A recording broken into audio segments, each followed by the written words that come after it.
Hi everybody, thanks for watching segment 2. I'm Tony Gaglione. I'm Shawn Adams. In segment 2, we're going to talk about some NFL injuries, people that are coming back and people that are going out. Tonight's game between the Steelers and the Redskins, Kirk Cousins got hurt in the first quarter, hurt his foot, also hurt his foot, Le'Veon Bell. Pittsburgh Steelers running back. 4 straight carries, and on the fourth one he hurt his foot. I think to start the game. I think he was already nursing like a knee injury in camp. I think a lot of these rookies, especially running backs, they get in the NFL and they don't realize how hard. They think it's preseason. They think it's like your red versus white scrimmage game in college thing, you know. Yeah. And it's kind of hard, but it's guys take it easy. In the NFL, the guys in preseason, they're trying to make they're trying to make the team. Yeah, they're going to make a splash. They're playing it like it's the friggin' Super Bowl. And we watched the game, and I didn't know who this guy. I still don't know who he is, but the Steelers apparently have a wannabe Troy Polamalu playing safety. Number 41. Number 41, which is my favorite number, which is a shame, but he blatantly missed an open field tackle for a touchdown. For Jr., yeah. Steelers had a chance until that happened. They were only down by, I think, 7 or 8 points, and then dude ran about a 30-yard, 40-yard touchdown. Just ran right through the safety. It was insane. Yeah. This is the kind of play you see in preseason. I was just watching the other day. I was watching the Bears game, obviously. But at the end of the game, they're down by 6, and they're on like the 50-yard line. Matt Blanchard, you think he's going to drop back, throw Hail Mary? No, he runs the ball and runs out of bounds, and that's how the game ended. You know it's a preseason Bears game when the Bears score 33. Hey, we won the game. You play to win the game. Yeah, preseason games. Also, E.J. Manuel of the Bills is out for the remainder of the preseason. I'm kind of interested in this because does this mean Kevin Kolb is going to be the starter of the Buffalo Bills? Yep. It's cold as hell in Buffalo. So? Kevin Kolb has small hands. So? It's hard to hold on to the ball when it's cold outside. I mean, August, September, Buffalo's probably not too bad, but you get into October, November. E.J. Manuel's from Florida. Yeah, but his hands are huge. No, yeah, he could be like a Russell Westbrook or something like that, but he didn't even have the throwing power and the throwing accuracy at Florida State, so why? He's the only Florida State quarterback to win 4 straight bowl games, bro. Florida State Seminoles are the only Florida State Seminoles to win 4 straight bowl games. Okay? Not E.J. Manuel. The running backs, the wide receivers, the defense especially was. Yeah, the defense last year especially, yeah. But, I'm just interested to see if Kevin Kolb had a chance in Philadelphia.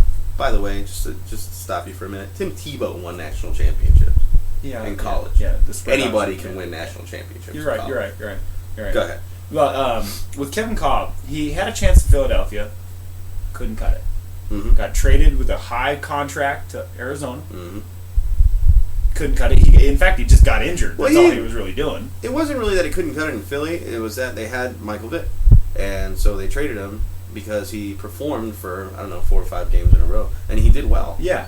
But then when he went to Arizona, which was, I have no idea what happened. He just got injured. He's like plays for 1 game, he's injured. He got injured last year with that when they beat the Patriots. Remember the beginning of the season? Mm-hmm. They beat the Patriots. They started out 4-0. Yeah, but the year before, he had Larry Fitzgerald. He had, at the time, he had Anquan Bolden, I believe. And he had Stevens Howling, and he had the guy that the Saints just got. I forgot his name, but he had 4 good wide receivers there. Yeah, but that's what I mean. A running back. Buffalo. Well, Buffalo has a better running back situation than Cardinals do. Yeah. But and they have Steve Johnson and forget the white guy's name. The white dude. Yeah, sorry, that's that. But they have an okay team. The thing I worry about the Bills.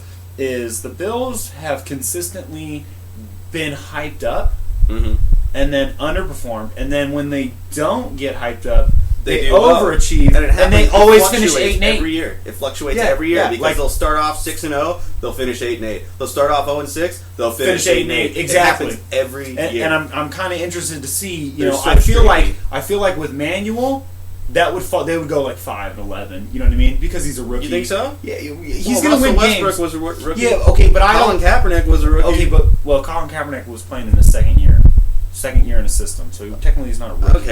Okay, but first year starter. Okay, but when you look at E.J. Manuel, he's not going into the same kind of situation these guys are. Okay, Russell Wilson, Pete Carroll. He drafted this guy. He also had Matt Flynn. Pete Carroll had already had a defense assembled. They had Marshawn Lynch. The 49ers with Jim Harbaugh, they already had a team. The Bills are kind of like one of those teams that you always think they're going to have a team, they have C.J. Spiller. Who is amazing. Yeah, he's amazing. But, I mean, I feel like C.J. Spiller is going to get you 5 wins. E.J. Manuel will cost you 5 games because he's a rookie. I agree. You see what I'm saying? Yeah, and I think with Kevin Kolb, I haven't seen anything to say that he's going to break the 8-8 cycle. I wouldn't be surprised if they start out 5-2. He might cost you 5 games too. Yeah. I don't know who the third string is there, but I thought Ryan Fitzpatrick was doing the best he could with what he had. Yeah, which was a whole lot of nothing. Yeah, he got a great contract now. The white guy's Donald Nelson, I believe. David Nelson. David Nelson, yes. Speaking of high-profile moves, Dustin Keller played for the Jets with Mark Sanchez. Actually had a great relationship with I think he was like the leading receiver. And now he got traded to Miami, or signed with Miami as free agent. Miami and now he's out for the season. And this is what I said. I think we talked about this. Miami goes out and spends all this money before the season. Oh, we signed Mike Wallace. We signed all these guys. Don't act like Mike Wallace wasn't great. No, Mike Wallace is a good player. I'm saying that it's proven that you can't build a team through free agency. You can get additions through free agency, like you're going to fill in the did pieces, but you're not going to have a franchise player through free agency. And that's why I feel like the Miami Dolphins are going to have all this hype this year, and nobody last in the division. Nobody gets a franchise player through free agency. However much you say that Peyton Manning is a franchise player, because he is, but he's old now. Yeah. So he's not what you're going to build your franchise around. And plus, it wasn't kind of like free agency. It's kind of like the Colts were having to move on with the neck surgeries, things like that. I think you're right.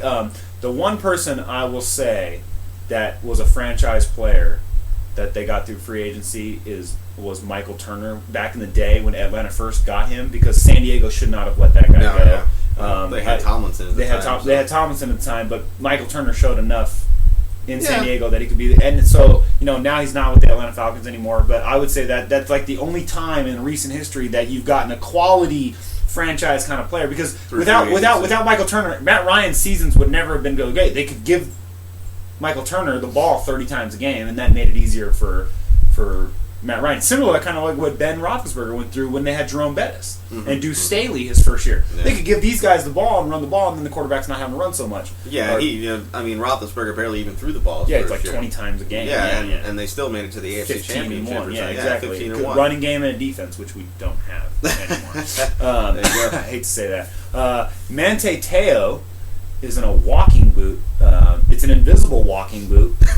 I was going to say, I got a girl right here.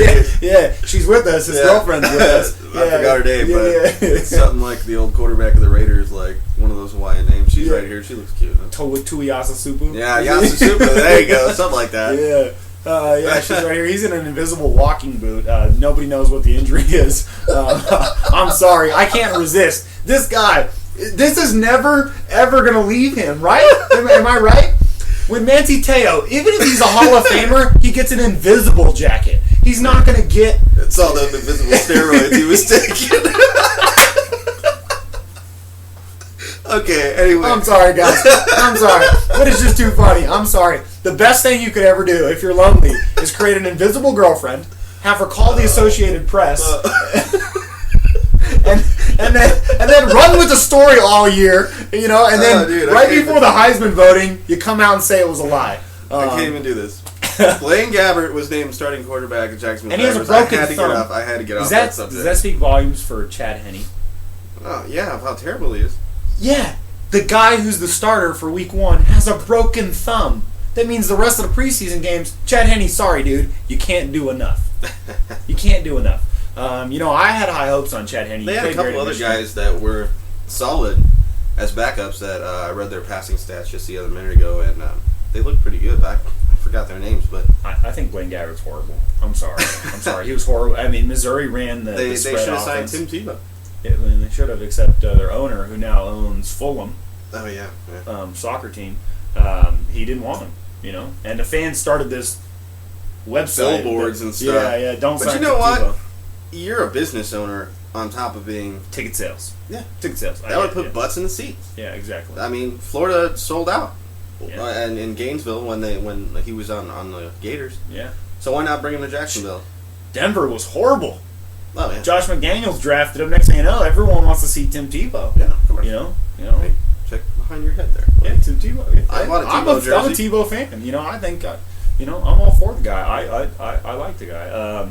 It's just funny, though, that Blaine Gabbert's been named a starter. and he's got. How about this other starter being named? Oh yeah, Mark Sanchez.